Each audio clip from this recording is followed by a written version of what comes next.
안녕하십니까. 골드만 비뇨기과 강남점 원장 김재웅입니다. 안녕하십니까. 골드만 비뇨기과 잠실점 민승기 원장입니다. 네, 오늘은 저희가 결석 치료에 관해서 말씀을 좀 드릴 예정인데요.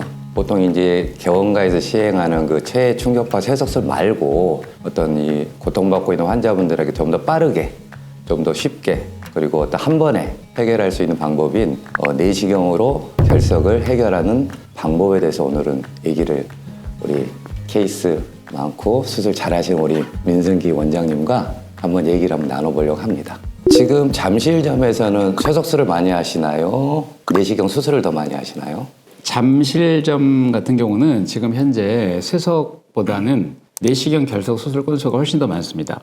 여러 가지 이유가 있겠지만 보통 이제 개원가에서 내시경 수술을 하는 의원들이 별로 없거든요. 그래서 이제 처음에 오실 때부터 다른 의원에서 쇠석을 몇 번 하시고 돌이 안 깨졌거나 또 일부 대학병원에 가셨는데 수술이 너무 밀려서 몇 달 뒤에 막 수술을 잡아주니까 빠른 수술을 위해서 오시는 분들이 많기 때문에 쇠석보다는 수술 건수가 훨씬 더 많습니다. 그리고 저는 개인적으로 체외 충격파 세석술이 장점이 있긴 합니다. 입원이나 마취가 필요 없고 바로 시행할 수 있다는 장점이 있긴 하지만 한 번 세석을 해가지고 결석을 완벽하게 다 없앤다? 그렇게 생각보다 확률이 높진 않거든요. 그래서 이제 저는 가능하면 수술이 이렇게 어려운 경우가 아니라고 하면 쇠석보다는 그냥 빠르게 한꺼번에 확실하게 해결할 수 있는 수술을 더 권하기 때문에 확실히 수술 건수가 더 많은 것 같습니다. 김재웅 원장님은 어떠신가요? 네, 저는 과거에는 쇠석술을 많이 했는데 최근에는 저도 이제 내시경적 수술의 장점을 이제 많이 접한 다음부터는 수술적인 치료를 먼저 하려고 이제 고려하고 있습니다.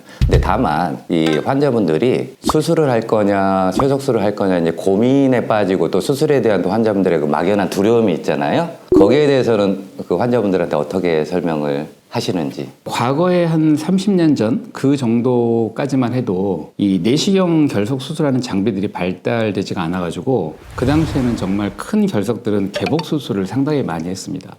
그렇지만 이제 갈수록 의학 기술과 장비들이 발전이 되다 보니까 최근에는 과거에 엄두를 못 냈던 그런 결석 치료들을 내시경 수술을 많이 하고 있거든요.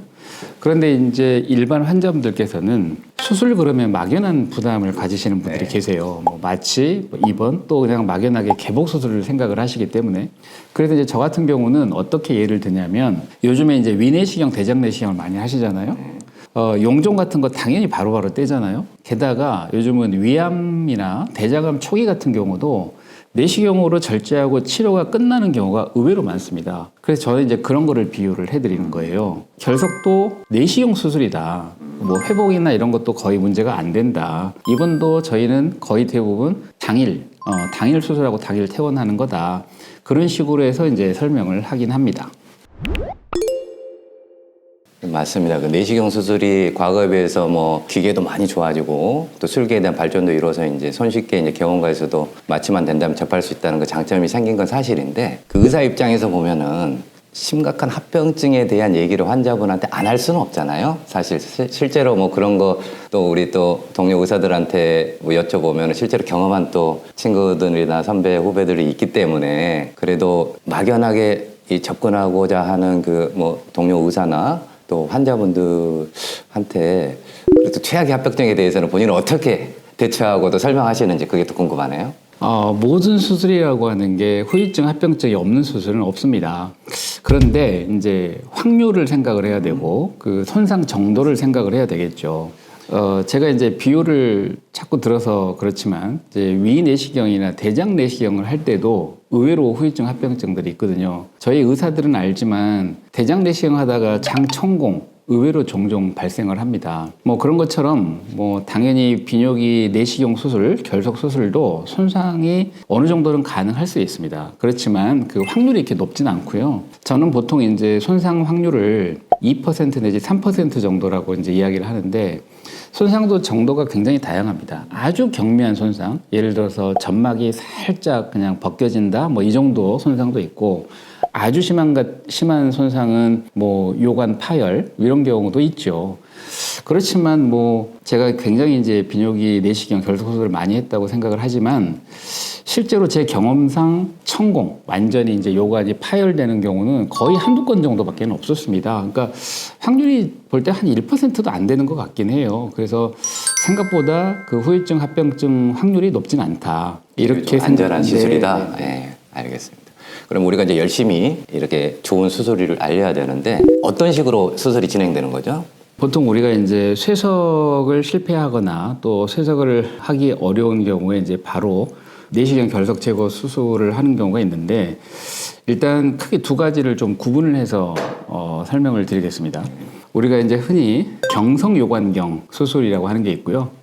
또 하나는 이제 연성 신요관 내시경이라고 하는 아주 크게 구분이 되는 장비를 두 가지를 사용을 하고 있고 그 두 가지 장비 사용하는 경우에 따라서 수술 방법이 조금 차이가 납니다. 일단 경성요관경 수술은 말 그대로 이제 내시경이 직선이고 잘 휘지 않는 약간 단단한 편의 내시경인데 이 내시경은 잘 휘지가 않아서 그 레벨이 아주 높은 위치까지는 잘 안 올라갑니다. 예를 들어서 상부요관 이상이라든가 신장 안에까지는 들어갈 수는 없고 주로 이제 하부요관, 중부요관, 또 상부 중에 일부 아래쪽 요관 그런 결석들은 이제 이 경성 요관경을 가지고 수술을 하는데 이거에 대한 장점은 크기가 조금 굵다 보니까 수술 시야가 조금 더 넓고 또 깨끗하고 관류액이라 그래가지고 이제 우리가 식염수를 세척을 하면서 사용을 하는데 그게 훨씬 더 잘 들어갑니다. 그래서 조작을 하기가 쉬운 거죠. 결석을 깨는. 예를 들어서 우리가 이제 결석이 큰 경우는 그대로 꺼내는 게 아니라 레이저로 부셔가지고 이제 돌을 가루를 만들거나 조각을 해서 꺼내는데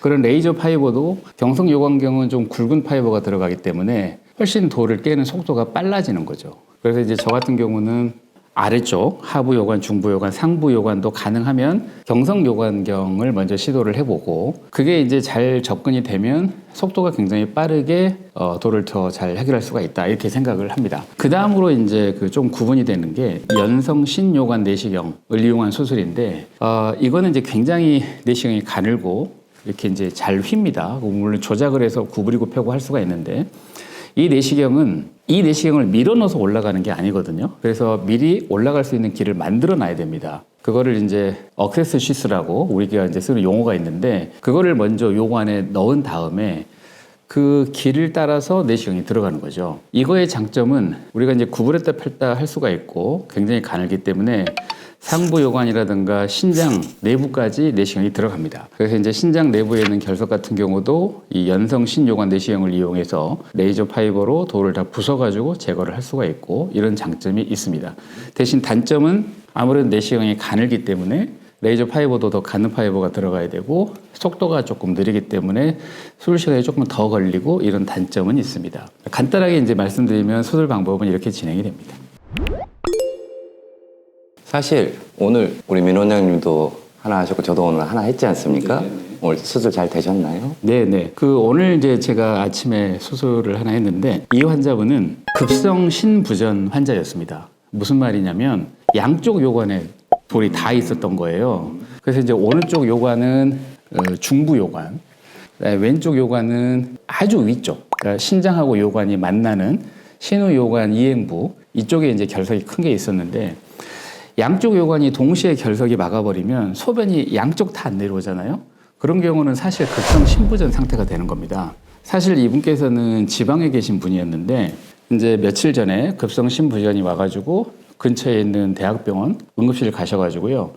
이런 환자분들이 대학병원 응급실을 가면 제일 먼저 하는 게 뭐냐면 경피적 신루 설치술이라 그래가지고 이 옆구리를 통해서 바로 신장까지 구멍을 냅니다.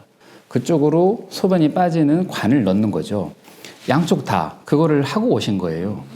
그러면 이제 양쪽에 다 소변 주머니가 달려 있는 거죠. 되게 불편하시죠. 그렇죠. 그 환자분은 되게 불편해 하시는데 그 대학병원에서 이제 수술이 밀려 있다고 한 달 뒤에 수술을 하자고 이제 하신 거예요. 그래서 이제 환자분께서는 빨리 할 수 있는 데를 찾아서 이제 저한테 오신 거고 3일 전에 오셨는데 오늘 바로 수술을 해드렸거든요. 그래서 이제 이런 분 같은 경우는 오른쪽 같은 경우는 중부요관이기 때문에 경성요관경을 이용을 해서 접근을 했고 굉장히 쉽게 거의 뭐 한 10분 정도밖에 안 걸렸어요. 그냥 쉽게 제거를 하고 수술을 또 잘하시네. 네. 그리고 나서 이제 왼쪽은 다시 접근을 하는데 위치가 상당히 높았기 때문에 경성으로는 도저히 접근이 안 돼서 연성 신요관 내시경을 이용해서 접근을 했고, 돌을 좀 부수다 보니까 당연히 이제 돌이 튀어서 위로 올라가 버립니다. 그래서 신장 저 위쪽까지 올라가 버렸는데, 연성 신요관 내시경의 장점이 신장 구석구석까지 다 들어갈 수가 있어서 끝까지 쫓아 들어가서 돌을 레이저로 다 부순 거죠. 결국은 이제 거의 돌을 모래알 크기 아니면 약간 굵은 소금 크기 이 정도로 다 부숴놓고 나왔기 때문에 이제 그런 돌은 뭐 저절로 빠지면서 해결이 되지 않을까. 그리고 이제 오늘 바로 퇴원을 시켜드렸는데, 주머니. 예, 그렇죠. 양쪽 옆구리에 이제 소변 주머니 양쪽 차 있던 거를 다 빼고, 예, 그러고 가셨어요. 그러니까 이제 홀가분하시겠네요. 연세가 많으신 할머님이셨는데 너무 고마워하시더라고요. 네, 오늘 그래서 저는 아주 기분이 좋습니다. 그러면 이따 끝나고 뭐 식사라도 하나. 네, 알겠습니다. 근데 오늘 김 원장님도 그 내시경 수술 하셨을 텐데 어떠셨어요? 아니, 저는 이제 우리 민 원장님이 얘기한 경성 내시경 수술보다는 제가 이제 인천점에 있을 때부터 이제 연성 그 내시경 수술을 많이 했는데요. 제가 이제 강남정부로 오고 나서 사실 오늘 이제 첫 수술이었어요. 그래서 이제 제일 중요한 게 아무리 의사가 수술을 잘해도 환경이 바뀌거나 뭐 어시스턴트 조수가 바뀌면은 조금 시간이 걸리거나 그럴 수 있는데, 오늘은 조금 시간이 좀 걸렸어요. 그리고 이제 돌이 조금 남긴 했는데 그거는 이제 다 부셔졌기 때문에 뭐 자연 배출이 될 가능성도 높고요. 경우에 따라서 이제 세컨 스테이지 두 번째 수술에서 나머지는 다 꺼내도 될 것 같아요. 환자도 다 동의한 상태고. 네, 그러니까 지금 방금 김 원장님 말씀하신 것 중에서 제가 몇 가지 그 포인트를 좀 말씀드리고 싶은 게, 이 내시경 결속 수술은 2번이고 3번이고 반복해서 할 수 있다는 것도 장점입니다. 사실 우리가 이제 개복 수술은 한 번 수술했던 데를 또 수술하기가 상당히 어렵거든요. 조직에 유착이 생기거나 이런 문제 때문에. 그렇지만 이제 내시경 수술은 몇 번을 반복해도 뭐 무리가 없다는 거죠. 우리가 뭐 위내시경, 대장 내시경도 뭐 굉장히 많이들 하지 않습니까? 그게 이제 내시경 수술의 장점이 되는 거고요. 그리고 이제 말씀하신 것처럼 사실 이 비뇨기 내시경 결속 수술은 흔히 말하는 장비빨 굉장히 중요합니다. 굉장히 다양한 장비가 있고 아주 이제 고가 사양인 아주 최고급 장비들이 있는데, 뭐 저희들이 자부를 하지만 저희 골드만 비뇨기과 장비는 실제로 대학병원에서 쓰는 장비 똑같이 저희가 구성을 해서 사용하고 있기 때문에 그게 장점이고, 심지어 오늘도 제가 경험을 했지만 그 유로 펌프라고 있지 않습니까? 그게 이제 관류의 압력을 일정하게 유지시켜주는 장비인데, 이 장비가 없는 대학병원도 상당히 많아요. 그래서 이제 저희는 상당히 수술을 안정적으로 할 수가 있다 이런 생각이 들고, 또 하나 이제 어시스트 조수 문제들도 있는데 이제 그 문제도 상당히 중요하다고 생각이 됩니다. 그렇지만 결국은 그 이제 시간이 해결할 문제고, 뭐 당연히 뭐 강남점도 경험 많으신 또 다른 어시스트들이 있으니까 뭐 충분히 잘 하실 거라고 생각을 합니다. 뭐 잠실점 같은 경우도 지금 제 1조수로 이제 도와주는 분이 이제 모 대학병원 수술실 경력이 한 4, 5년쯤 되신 분이에요. 그래서 굉장히 그 조수 역할을 잘 하고 있기 때문에 저는 뭐 아주 만족하고 있습니다. 알겠습니다. 그러면 이제 환자분들이 또 궁금해하시는 게 비용이지 않습니까? 예, 무시할 수 없는데요. 그래서 이제 쇠석술이 뭐 한 번에 깨진다 그러면 상대적으로 비용은 저렴하겠지만, 한 번에 안 깨졌을 때는 또 뭐 2번 더 해야 되고 경우에 따라 더 여러 번을 해야 되는데, 그러면 환자분들이 또 이제 비용적인 스트레스, 또 시간적인 스트레스가 이제 상당히 많지 않습니까? 그래서 그러면 이제 수술 비용은 대체로 좀 어느 정도 되는지 또 환자분들이 또 구독자분들이 궁금해하실 것 같은데 설명을 좀 대략적으로라도 좀 해주시죠.